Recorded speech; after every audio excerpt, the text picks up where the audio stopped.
Happy to have you aboard here for the Really Big Barbecue Show. Boing. We cook because we have to, and we grill because we want to.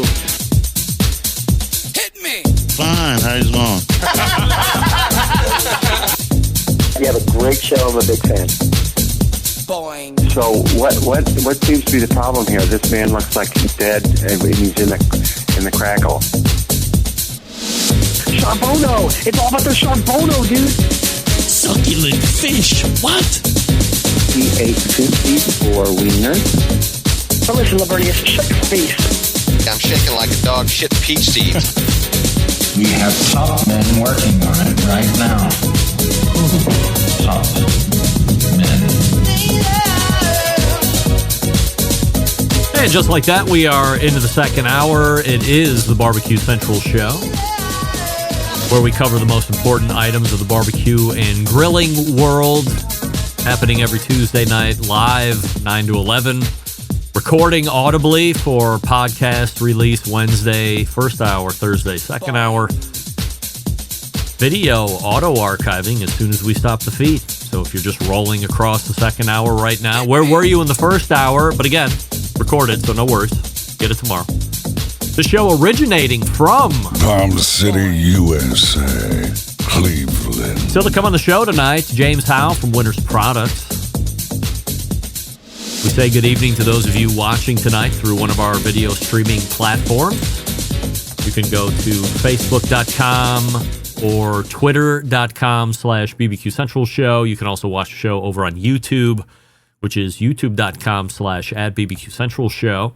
We're asking everybody this YouTube poll question of the week, including all guests this evening. Did you watch either of the hot dog eating contests on July 4th? It is clawing back, but still 88% of you are saying no. You did not watch any of the hot dog eating contests. And that's a shame. I said I wouldn't watch it under protest because Jaws was not in Brooklyn. In half the amount of time, Joey Chestnut ate only one shy of what took the 10-minute event at Nathan's Famous. Pat Bertoletti eating 58 hot dogs and buns. Joey Chestnut eating 57 hot dogs and buns. But Pat did it in 10 minutes and Joey did it in 5 minutes.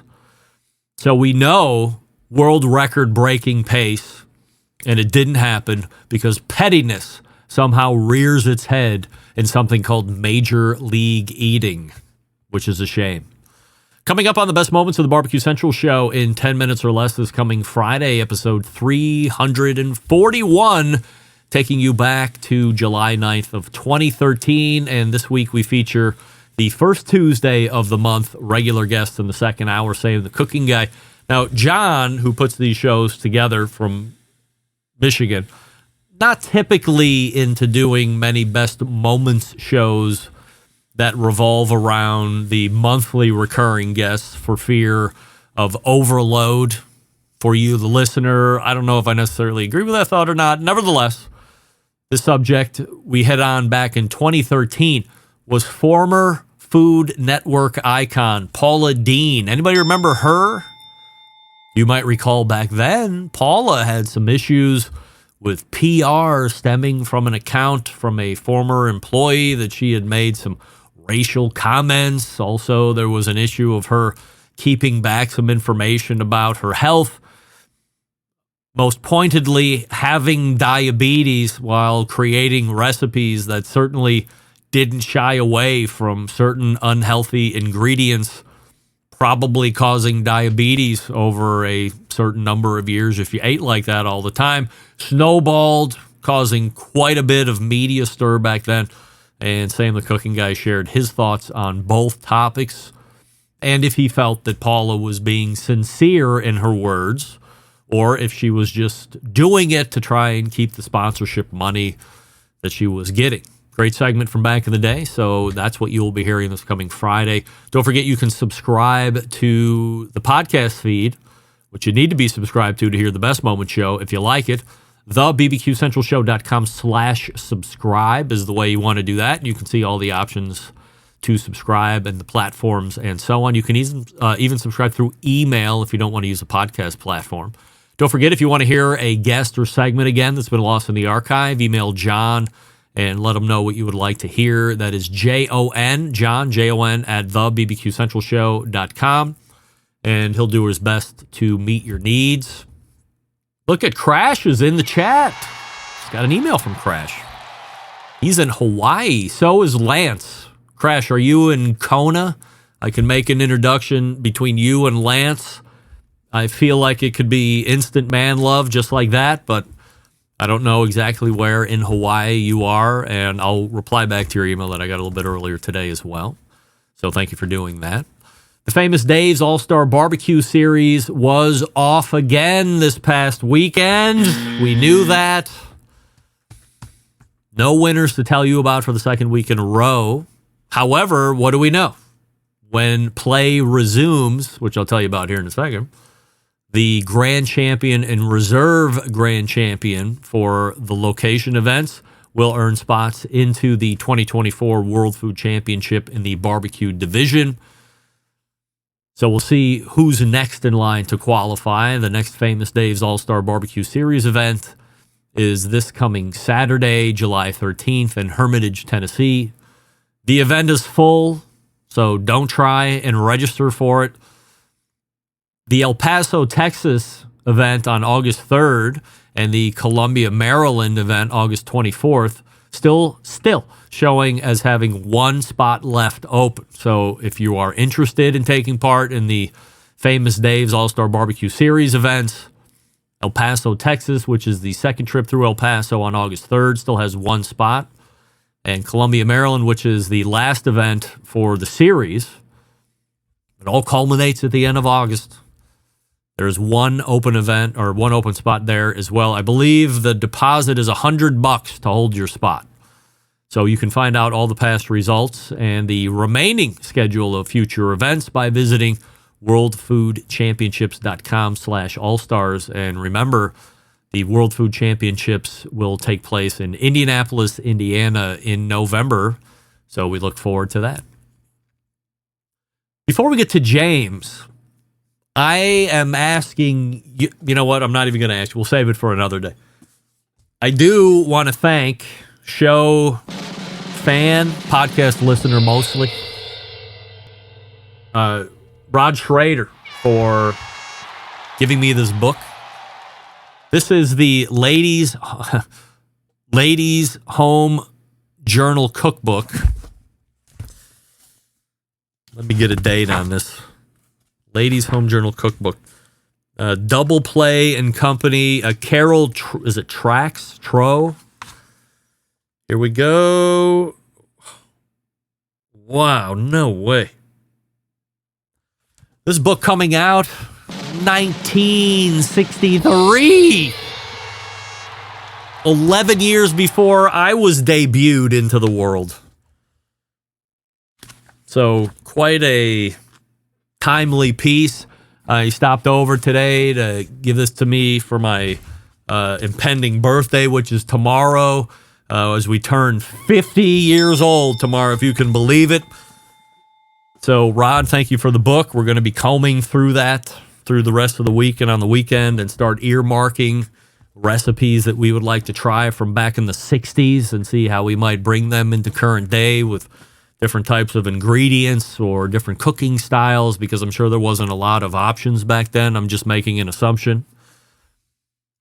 But 50 years old, we are now officially tomorrow, or 12:01, as the day turns Tuesday into Wednesdays, we are officially at EOD watch, if you know what I mean. Not going to get into that. So I want to thank Rod for that. Also, I want to thank embedded correspondents Doug Scheiding from Texas and Rusty Monson from the great city of Utah and Matt Osmond from Tennessee for the birthday gifting of cigars, which I certainly appreciate. Little Mr. J was consulted as well, because I said, as I'm going through these cigars, I'm not, like, Doug was into cigars at one point. I don't think the other guys know anything about cigars. Certainly not to this level. And I'm looking at these going, wow, these are some elite level cigars that I can't believe Doug, Rusty, or Matt have any clue about. And then lo and behold, Doug tells me, yeah, well, we consulted Mr. J, and he's the one that kind of hooked it up and made the final call at the end. But there was a lot of communication back and forth between them. So as a semi-recurring guest of Mr. J, and then, of course, the embedded correspondents working together to get me such a great gift, I say thank you very much. By the way, we thank our pal and first Tuesday of the month regular guest, 14 past the first hour, Malcolm Reed from Killer Hogs and How to Barbecue Right, for outfitting your humble host here with the Take Pride in Your Q t-shirt with the American flag pig. Believe it or not, this symbol is what a lot of countries think about it. American pig, right? Of course. Well, that's all right.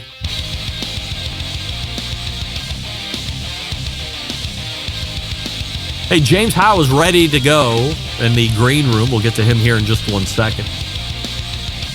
Before we do that, our friends at Franklin Barbecue Pits are here to tell you all about their unique, heavy, and personally crafted offset barbecue pits.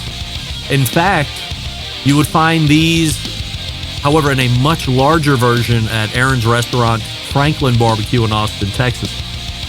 So what you have with the Franklin Pit is a deeply thought out and refined version of the old propane tank-style cookers.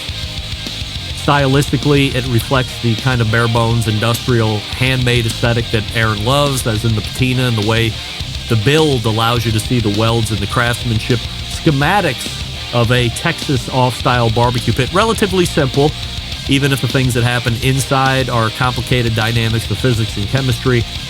Very few moving parts here. Numerous and massive differences divide this Franklin Pit from the average barbecue smoker sold at the box stores. Franklin Pit's primarily made of quarter-inch thick American-made steel. In a word, strong. Anything that sees heat, engineered to be incredibly solid, should last at least a century or more if cared for properly. And the thickness of the steel guarantees professional-grade heat retention, which is a critical component to making great barbecue. Every Franklin Pit unique unto itself, to include their own natural markings and its own badged number. Franklin Pits can be found at barbecue specialty stores in select regions of the country. If you, the listener, are an owner of such a store and you wish to become a certified Franklin dealer, visit the website franklinbbqpits.com and fill out the dealer form. If you, the listener of the show, want to own a Franklin Pit and live in a part of the country that doesn't have a certified Franklin dealer nearby, you can visit franklinbbqpits.com and purchase a pit. Franklin Pits will happily ship you a Franklin Pit right to your driveway. So you either have a store and you want to start carrying elite-level offset pits, you go to that website. Or if you're away from a certified dealer and you still want to buy it, you can do a DTC on the website. Same website, franklinbbqpits.com for either.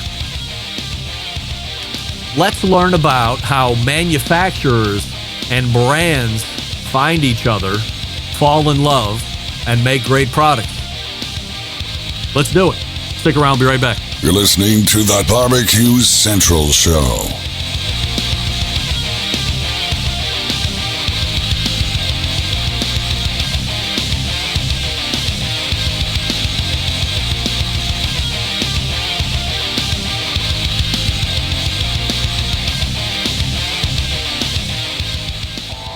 Howard Stern, Jim Rome, Dan Patrick, and Greg Rempe. The Mountain Rushmore of talk show entertainment. Now, let's get back to the Barbecue Central Show. This portion of the show being brought to you by Pit Barrel Cooker, the most unbelievable cooking device on the planet, available in 3 sizes with a host of accessories. Whether you're a beginner or professional, it's a cooker you want to add to the arsenal. You visit pitbarrelcooker.com and tell them the Barbecue Central Show sent you. Terrible news that I just learned. That coffee mug that I used to pimp all the time, no longer available. Oh, the heartache and pain. However, great accessories nonetheless. Let them know the Barbecue Central Show sent you. My guest in the second hour made his debut on the show to rave reviews back in June, where we talked about his company, Winners Products, and how they came to be the largest barbecue and grilling manufacturer in the world, We also talked a bit about the new grill that Sam's Club is selling, you know, the one with the thermostatic control that everyone wanted for decades. Back on the show tonight, we have another topic to tackle that I'm sure you will enjoy. So we welcome back friend of the show, James Howe. James, before we talk about brands and manufacturers and matching these two together to bring products to market, we have a most important YouTube poll question of the week that we're asking everybody, which is this. Did you watch either of the hot dog eating competitions on July 4th? Unfortunately, I did not. 86% of the YouTube voting public is with you and me. We did not watch either hot dog eating contest. 5 minutes. How many hot dogs is in his prime James Howe putting down? Obviously, I think probably maybe 2 or 3. That's about it. I'm with 3. 2 is like, so as I mentioned last week, 1 is the best. I mean, any kind of hot dog, ballpark, worse than ballpark, the Snappies. First one, always great. And then I immediately need to have the second one. Wasn't nearly as good as the first one. So what do? I have the third one, which was tremendously bad. And it's nowhere near the second one and really far away from the first one. And I said, I just should have stopped at 1. So 3 for me, no doubt about it. And 3 is questionable. I don't know if you get them regularly, but since we are now in the teeth of grilling season, any feedback from a Sam's Club on the Members Mark Pro Series grills and how they're pulling through at location? Yeah, the units are doing well, and I think customers are liking the controls. Some of them, admittedly, are having to learn a bit about how to use the grill, or learn the grill can be used as an oven. But that's going to happen, I think, with any new technology. But for the most part, I think one of the great things about it is that you can use the grill as a normal grill, right? I think I mentioned that last time. And it works great like that. And then now people are kind of discovering how to use the oven mode and different things to cook with it. So, up in Canada, we sold that version of that technology for already for 4 years. And it took some time for people to kind of really understand the value of that technology. Did they realize it was on there? In other words, were they buying a grill because they needed a new grill? They saw either the 4-burner or the 5-burner Members Mark at Sam's and just bought it because they were there shopping. And then all of a sudden they're like, oh, what's this dial in the middle of all the normal looking dials? And then they start to dive in a little bit and see, oh, I can make it an oven. How would I do that? Or do they buy it knowing the technology and they just aren't employing it? I think it's a little bit different for Sam's versus Canadian Tire. I think Canadian Tire, you have a regular assortment, like what you would see at like a Lowe's or Home Depot, where you have multiple brands and different choices for every price point. So I think at Canadian Tire, the feature of temperature control is much more of a thing that you might choose to purchase because you have other choices at that price point and other brands. I think at a channel like Sam's Club, where there are more limited selection of product, I think you do have the customer that's in there that just wants to spend $500 on a grill, and he buys it, or her, goes home, and then discovers that they have this feature. I think there are some other people that have seen the feature, and that's what made them decide to buy it. So I'm an unabashed fan of the grill. I was a little skeptical at first when we talk about building for price point and private labels. Maybe there is a subconscious, unconscious stigma attached to the term private label when you hear it in certain instances. So I wasn't ready for it to really rock my world, but I've had it for a good couple months now. And as I was telling Robert Moss a little bit earlier in the first hour, I find myself trying to figure out ways to use it. I don't feel like I have to use it, like it's like a contract thing or pressure in any way. I'm trying to use it more and more, and it's 50-50 whether I'm using it as a traditional grill all the way through or as an oven all the way through. And then there's the other half of that time where I'm starting it as, let's say, a reverse sear. So I'm dialing it all the way down into oven mode at 225.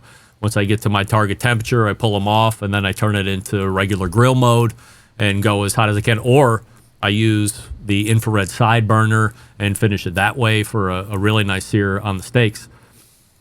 It's just, in my heart, I feel like in 10 years, this grill is still going to be around. Like the one that's in my backyard right now, it's still going to be around.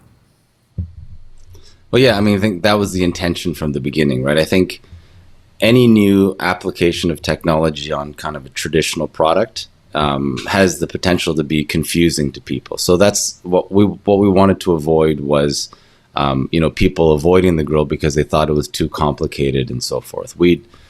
Our intention was much more buy the grill because you need a grill or you like the way it looks and its features. And then you can, go along the process of discovery on how to use it for a lot of different things once you get to know how to use it, the temperature control. So yeah, happy that you're liking it.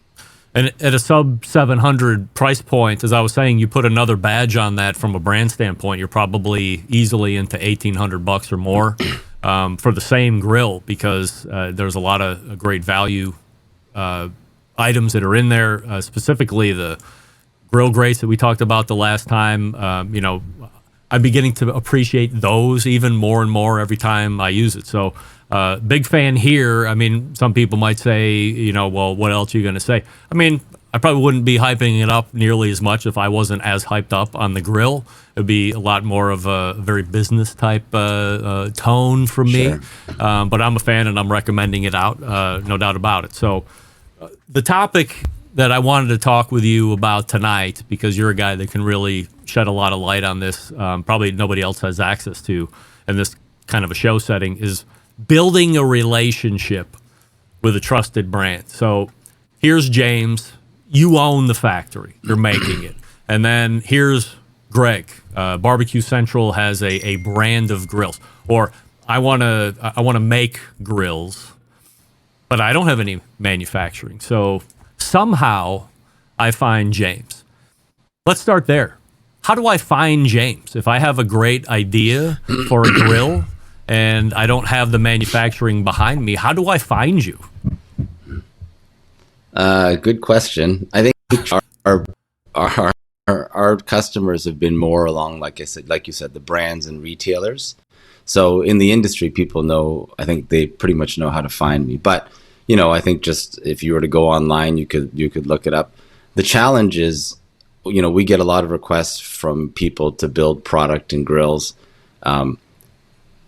The nature of our footprint doesn't lend itself well to kind of small inventors or manufacturers.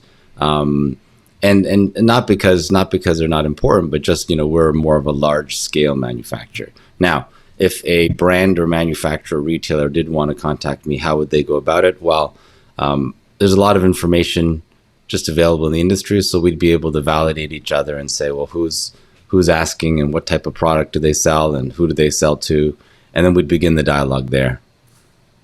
So there's the opportunity where a brand reaches out to winners, but there's also another side of business, which would be making active calls manufacturer onto the brand. So how do you identify a brand to call on to see if there might be a good relationship to start?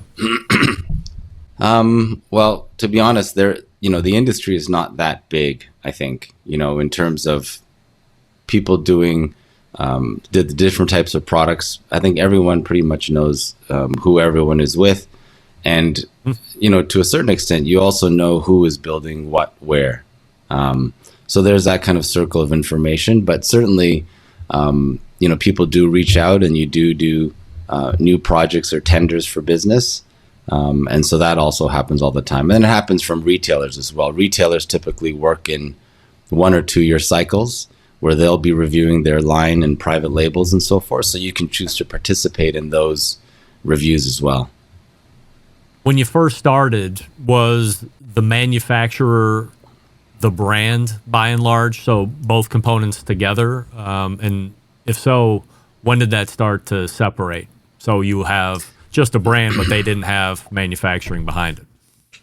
I think the start of this would have been, early 2000s, right? So back before 2000, most manufacturers and brands, that they were one company. So back then you would have had Sunbeam, you would have had, Charbroil, obviously, Weber.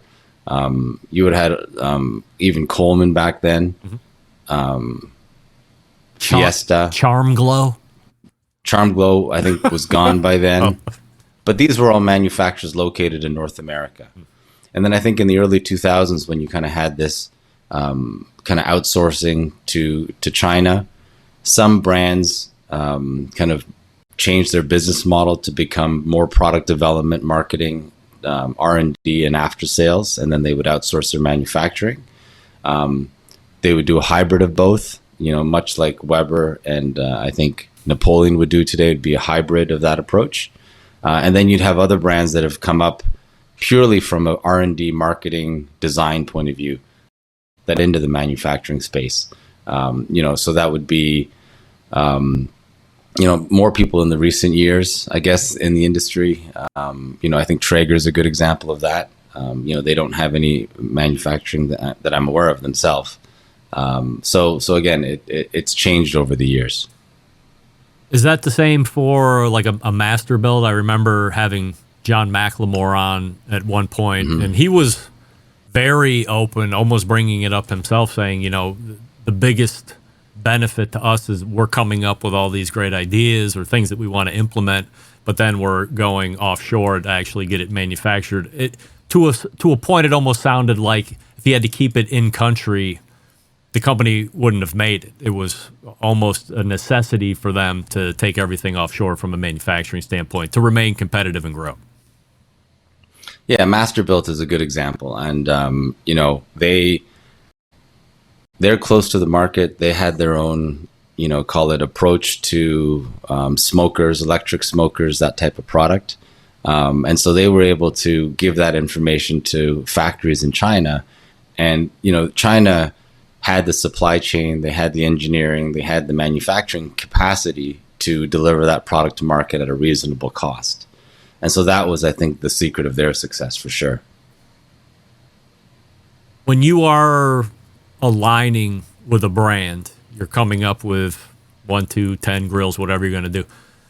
Is there also talk in the beginning about how long the relationship is going to last? Is it assumed that it will go on in perpetuity unless somebody screws somebody else? How does that work? No, I don't think anything is assumed. I think there's a lot of capacity everywhere, right? And I think you have to, as a manufacturer, I think you have to do what it takes to try to maintain that relationship, because that there's another 5, 10 factories out there that would love that business as well. So it's in your interest to have a good relationship, to maintain quality, to be transparent around whether it's costing or quality challenges or how you're building the product. So for sure, it's I don't think you really see long-term written supply agreements very often. No names, please. But do customers of, I'm saying yours, but customers to manufacturers try and overstep a little bit and try and get better deals by threatening to take away business to go to another manufacturer, or is that dirty pool? No, I think it's part of the business. I think any procurement or sourcing person within these organizations, part of their job is to ensure that they are getting the best value or deal that they can. And sometimes that involves, double checking outside of your current relationships, what's going on, not necessarily revealing anything proprietary, but I think that's a healthy kind of friction for both sides to keep both sides honest. Because sometimes the customer will go outside, or they have to go outside to realize what a good value they're getting with their current supply chain, right? So it works both ways. So where does it matter to the consumer? For instance, as I'd mentioned, I'm Barbecue Central Show grill brand. I decide that partnering with XYZ manufacturing isn't working out for me. James from Winners comes in, blows my mind, and makes a great pitch to take over manufacturing. How can that move affect the consumer that has bought a grill from me prior to you guys taking over manufacturing? I think for brands, so I'll say one thing first. I think whether it's cost or quality, it all ends up in the equation at some point, right? So if the manufacturer, if the brand or the customer has been unreasonable as it relates to expectations around cost or things like that, that typically manifests in the product somehow. Meaning, there's no magic formula out there. If there's a artificially low cost target, then the product is not going to come out well. By the same token, if the manufacturer is a bit too hungry for business and artificially quotes very low to get the business, there's obviously a risk that manifests in the product as well. And at the end of the day, that all ends up in the consumer's hands, and that's never a good story. The second order effect, of course, is if you constantly change manufacturers, then access to replacement parts or spare parts sometimes gets limited. So in the case of private labels, sometimes with retailers, if they're constantly churning their vendor base to the customer, even though the brand is the same, for example, a private label at one of the big retailers, if you've gone through 3 or 4 manufacturers in the last 10 years, I would say good luck trying to get a replacement part for that specific grill or even getting any help. So that's been a challenge, I think, for a lot of retailers worldwide. Do you know of any brands saying, hey, if you're going to take over our manufacturing, we also want you to look at making a slew of replacement parts for the stuff that's already in the market, or is that unreasonable? But sometimes it would be a request. A lot of brands, if they manage it properly, they probably get an inventory of parts before they leave their previous manufacturer. That'd be the way to do it. But short of that, of course, you could reverse engineer almost anything. So if that was part of the business, then you would do it.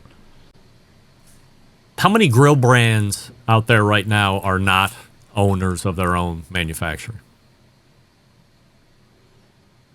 I would say... I'm not looking for a specific number, but would you say the majority of things that we see available for sale are just the brand and they're not the manufacturer as well? Yeah, I would say the majority, but I'd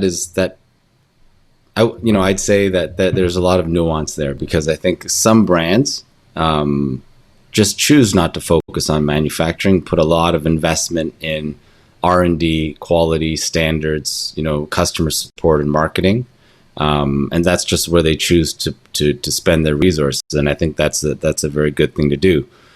Other brands would be more just, I would say, putting labels on existing product that has been engineered, at the manufacturing level, and that would be more of a trading model, I'd say.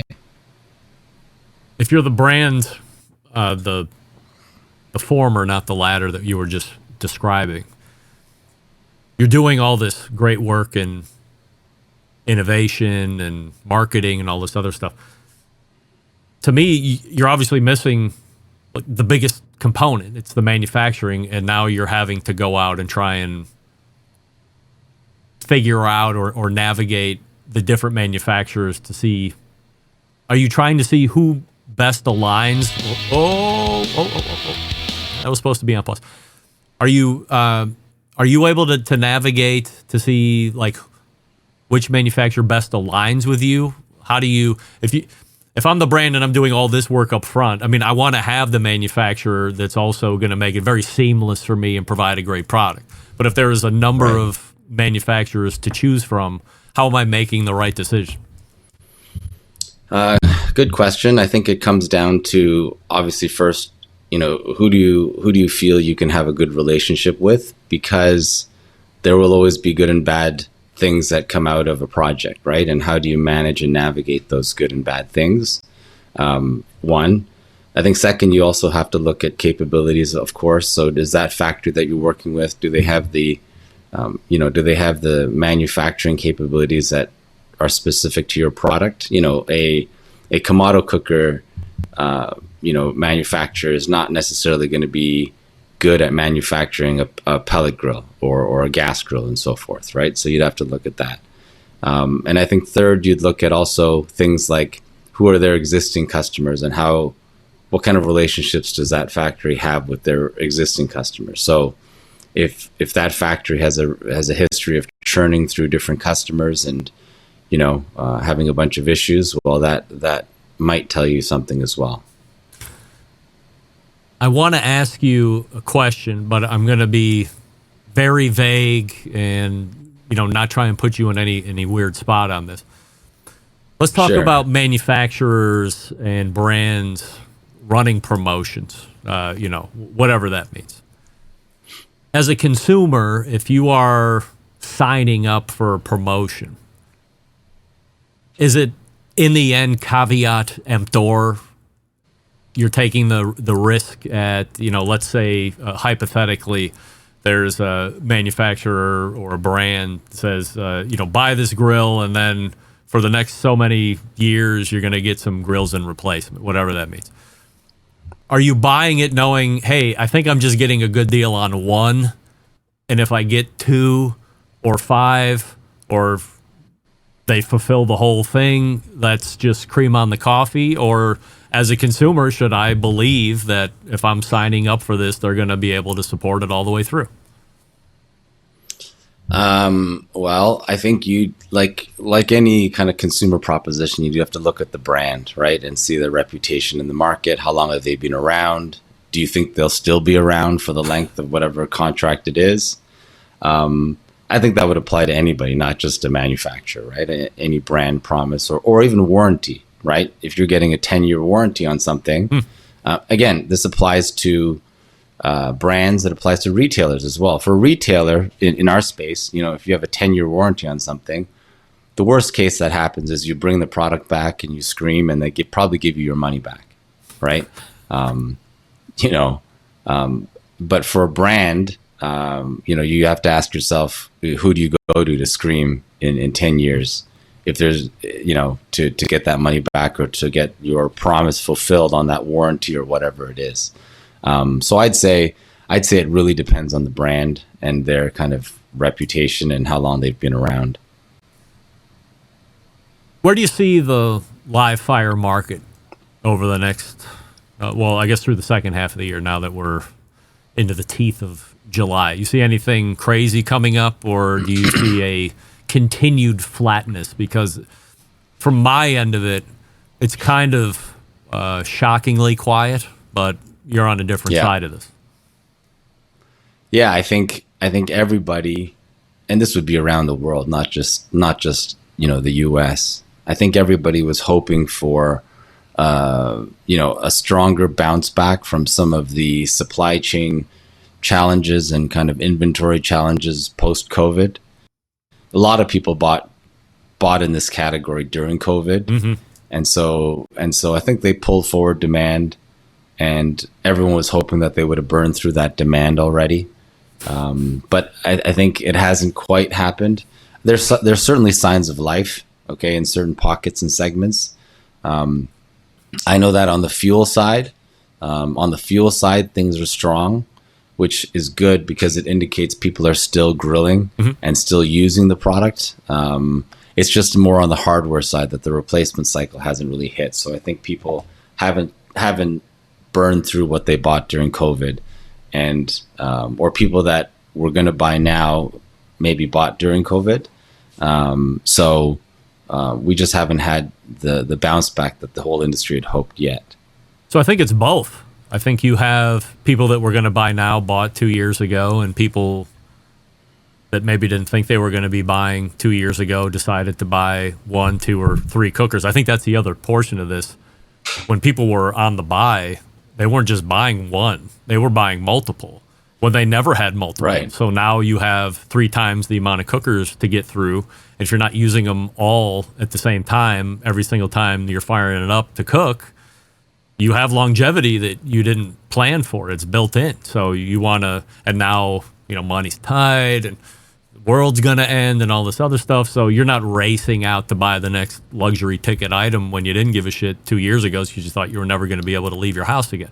So I think that part of it is, and then you just have, I mean, if you're buying something that's, let's say, middle of the road or better, I mean, they just last.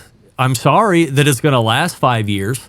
So if you were a CEO banking on whatever that non-realistic buy was, and you're like, you know what, this is going to be how it's going to be going forward, you should have been fired. I mean, nobody was, but that was some really bad game planning by what are supposed to be really smart people. And I'm looking at it going, throw all these years away. Like, you can't even begin to forecast off this. This is what's happening in real time, and then completely discard it, like a pitcher getting a home run hit off you. You got to immediately forget about it. And then when things start to flatten out, then we can start going back to normal forecasting. But it was crazy to me. The smartest people in the industry were saying the way people are buying now is how it's going to be carrying forward. Unbelievable. Well, I think they have different pressures, that they have to say that, on them. But I will say that I think different segments are behaving differently as well, right? I think you're seeing continued growth in griddles. Obviously it's coming off a smaller base, so it continues to grow as people kind of discover that product. And I think Blackstone's done a great job in kind of getting that message out there. I think that as I said, I think pellets continue to be used. You see the sales on the fuel side doing very well. So I think that space is certainly here to stay. If not, will continue to grow as people, use it and kind of the COVID hangover, finishes.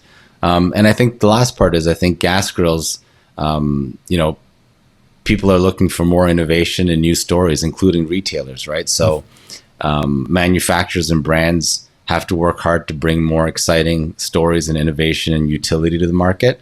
And I certainly know that that's happening, whether it's our thermostatic grill or whether it's some of our customers and some of the thinking they're doing there, including, hybrid product that includes griddles, a griddle pan, so you could use a gas grill as a griddle and as a gas grill, things like that. So I think, everyone's working hard to bring excitement in. And of course, the last biggest trend, which you and I have talked to, is electric, right? Yep. I think the entire world is focused on bringing some sort of electric solution to the market that cooks well. At the moment, nothing really cooks as well as gas, I don't think, or charcoal.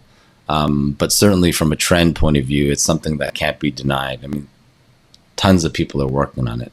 You were at the Spoga event, which is, okay, I mean, no offense to Spoga, but just for the Americans, this would be something akin to like the HPB Expo, but this is actually like a real live fire event, huge displays, like it's a week long or whatever it is. What did you see aside? I know you said electric was a pretty big push out there, but what else did you see that was interesting? Yeah, Spoga is the European equivalent of, I guess, the HPBA and hardware show rolled into one. Yeah. So I think most major brands, even American brands, are there as well. The style of cooking in Europe is a bit different than it is here in North America. So you see a lot of different brands that you don't see here that are quite big. Because there's so many markets in Europe, you see a lot of regional brands as well. So German or French or niche Spanish brands and so forth. So you get a lot of neat product ideas. Not all of them translate to North America. As an example, I think griddle cooking has always been part of the landscape over there. In fact, a lot of gas grills have always come 50-50 grates and griddle. Oh.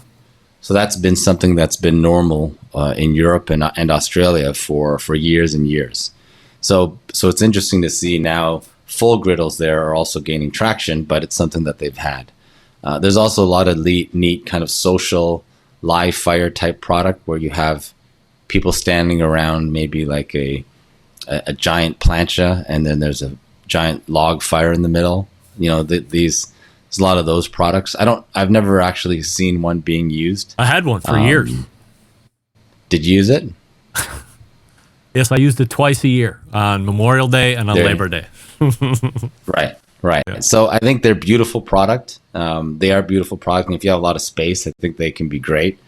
I just don't know how often people use that type of product, but there's certainly lots of them. And then of course you have your global trends right now, such as pizza. That's still very big. Is it? Judging by the number of product you see, yes, I'd say. But are we on the downside of popular, or no? We're still launching up, or are we flattening? I'd say what people are doing, whether it's Uni or whether it's Gosni, I think they're trying to take it beyond pizza. So I think didn't Uni launch a very big one recently, and then they're showing you can cook with all your kind of cast iron pans in it and so forth. Yeah. So I think what they're trying to do is they're trying to say, well, you should buy this not just for the pizza it makes, but you can do all this other stuff in it too. And certainly I think that's the approach Gosni is taking as well, because it's a different style of cooking, right? It is almost closer to a hearth style or oven style of cooking. Would you like to see air fryers off of grills, or do you not care? You'll put it on if the customer is going to ask. Well, I think, it depends on which customer is asking, and depends, I don't know how many people use it, to be honest with you. But certainly there's a lot out there. And I think that is it the Ninja that is out there right now? The Ninja smoker. It's almost like a half indoor appliance, half outdoor. Oh yeah. Ninja wood fire. That is done. That's right. But that one is doing tremendous numbers from what I understand. Yeah. So there certainly is an appetite for it. And that uses a bit of kind of air frying technology to deliver kind of its cooking. Anything else we can debunk, unmyth, or pontificate on tonight before I let you go, James? I have no idea. What else did you want to debunk? You think griddles are still growing in the market, or are they starting to flatten out? Because it's a loaded question, because sure, Blackstone still has the lion's share. But if we're going to be talking about what's jumping the shark and what isn't, I was shocked to see them deviate and go Highline for a $2,000 griddle. Stainless this or a built-in that. I was never surprised that they went into a pellet cooker thing. I thought that was, pretty easy thought to make the jump to. But I was shocked to see them go into luxury griddling when it seemed the everyday ham and egger was their main base. They were catering to it. They were giving accessories. They were building an empire around it. And to make that big of a departure seemed like a jump the shark moment for griddles. I think that they are still doing a great job with their core audience, which is kind of, like you said, more of the core price points and mass product. I think the installed kind of built-in island $2,000 fully stainless, griddle, a little bit of behind the scenes. I think from a development point of view, it would have cost nothing to develop that product. Mm-hmm. So from an R&D development, even a tooling point of view, it wouldn't have been a very big investment to build the product. So maybe from their perspective, they thought, let's throw some high-end stainless steel, let's make it look premium and see if we can sell some. So is it a bigger is it a bigger GP item for them? Oh, I would imagine so. Yeah. I mean, I would imagine so. Hmm. So, and you know what? Maybe maybe they're just trying to push the narrative that, the grills can replace grills in every way, right? So even in your installed island, you should be thinking about putting a grill as opposed to a grill, right? And, that's they're maybe the brand to push that, but I think you see big griddles from, big griddles from commercial guys have existed forever, right? So we'll see what happens. But yeah, it's they're very expensive. James Howe is the VP Managing Director North America for Winners Products. WinnersProducts.com is the website. And James sounds like $1 million of course, because he has also been told you got to get a USB microphone in order to be a guest on the show. However, James is not in Arkansas or in Illinois. Tell us, James, where are you joining us from tonight doing this interview? Oh, currently I am in Taipei, Taiwan. Wow. I think you're almost the farthest away guest I've ever had. I had a guy from, was he live in Australia and was originally from New Zealand, or the other way around? But he might have been the farthest guest, but you definitely got to be like second farthest, and you sound like $1 million. So this is why we have this technology, because James sounds like he's sitting just to the left of me in the Barbecue Central Show studios, but instead he's in Taipei, Taiwan. Are you you doing a lot of travel out there, or what are you up to? Yeah, actually, the last show we did, I did it from Singapore. So wow. Yeah, so I do a lot of travel all around. How many days out of the year do you think you're out of pocket? I'd say at least a third. Wow. I'd say at least a third. So it's quite a bit. That includes trips, to Europe and North America, and obviously the facilities in China. So all around. James, always appreciate the conversation. You lend great insight to the show that a lot of people would never have access to. So the fact that you're willing to reveal all this stuff and talk about it, I certainly appreciate. And we're going to line you up again. We're going to talk about, what did I have ready?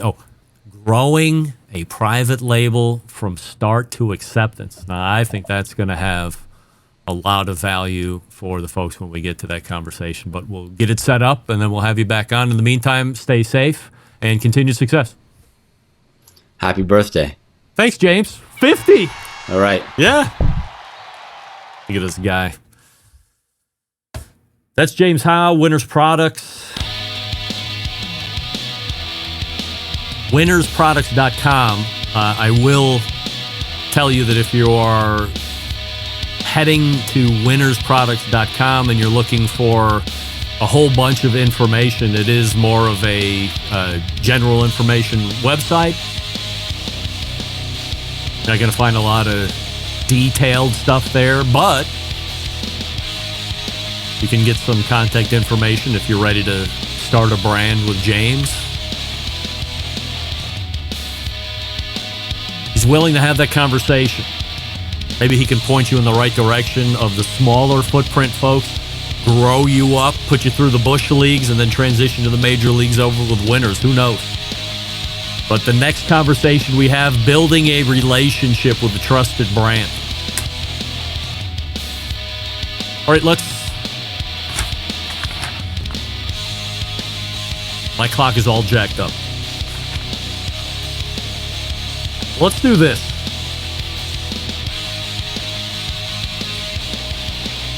Let me get right there. Let me get right here. We'll get ready to close it out. Listen up, gang. Our friends over at Big Papa Smokers have something special for you, the listeners of the show. Whether you're a seasoned pitmaster or a grilling newbie, Big Papa Smokers, your one-stop shop for all things barbecue. From their championship rubs and mouth-watering sauces and essential accessories, they've got what you need to take your food to the next level. Whether you're on the competition circuit or in the backyards, here's the cherry on top. Big Papa Smokers offering the listeners of the Barbecue Central show an exclusive deal. Use the code REMPE at checkout. That's REMPE. You'll get $10 off your next $50 purchase of rubs, sauces, or accessories. You can imagine the possibilities. For instance, evaluate ribs with Big Papa's Sweet Money. Add Big Papa's Desert Gold to your chicken, or better yet, pick up Double Secret and put it on your steak. Head on over to BigPapaSmokers.com and start shopping today. Don't forget to use the code REMPE at checkout. That's REMPE, and get $10 off your next order of $50 or more. I'm due for a 5-pound bag of Sweet Money. I will use my own last name to save $10 because I need Double Secret as well. I need a little Louis seasoned salt. I need Sweet Money hot. All my favorites. Don't forget to check out Big Papa's full line of recipes at this website, Cooking with Big Papa. Cooking with Big Papa. And of course, follow him on social media for all the amazing recipes. We'll be back to wrap the show right after this. Stick around. We'll be right back.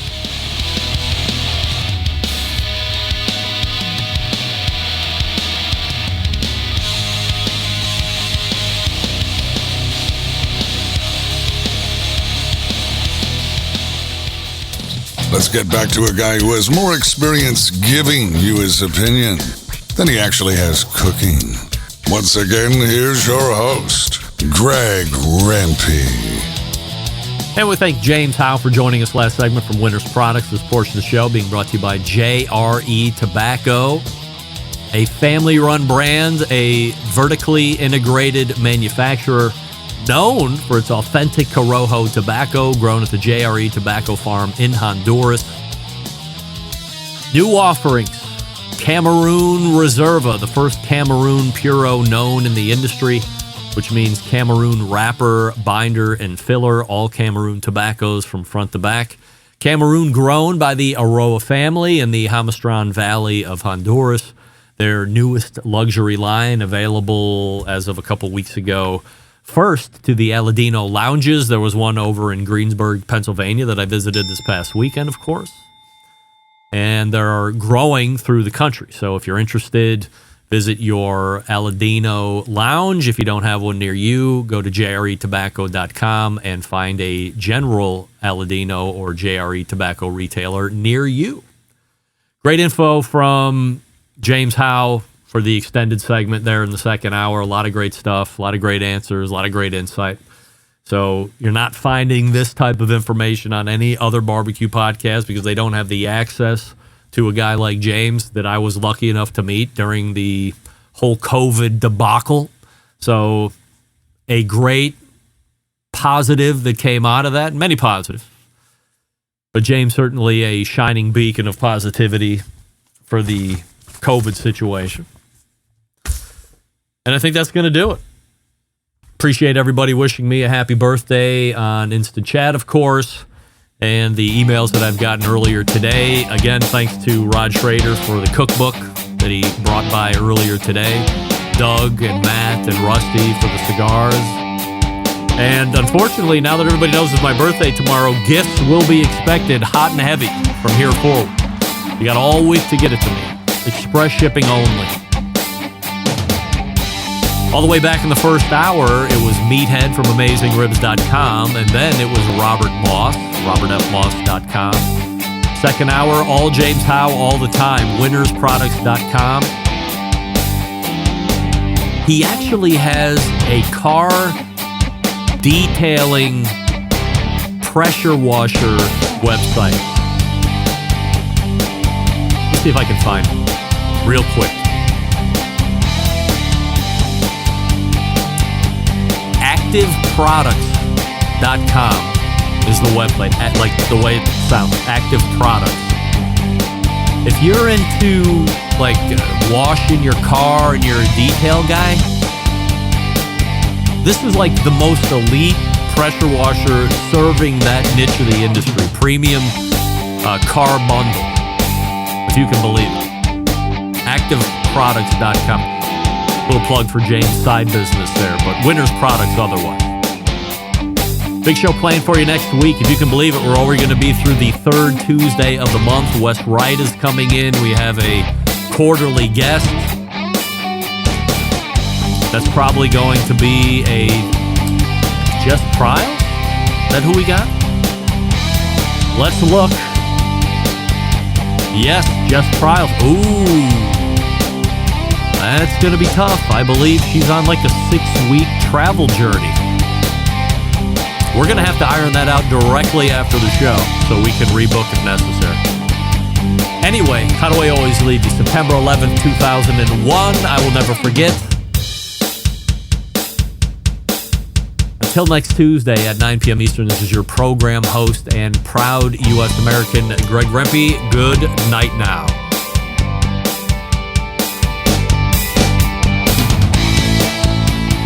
This is Austin Parsons, Pitmaster with Smoky Mountain Q in Nashville, Tennessee, and you are listening to the Barbecue Central Show.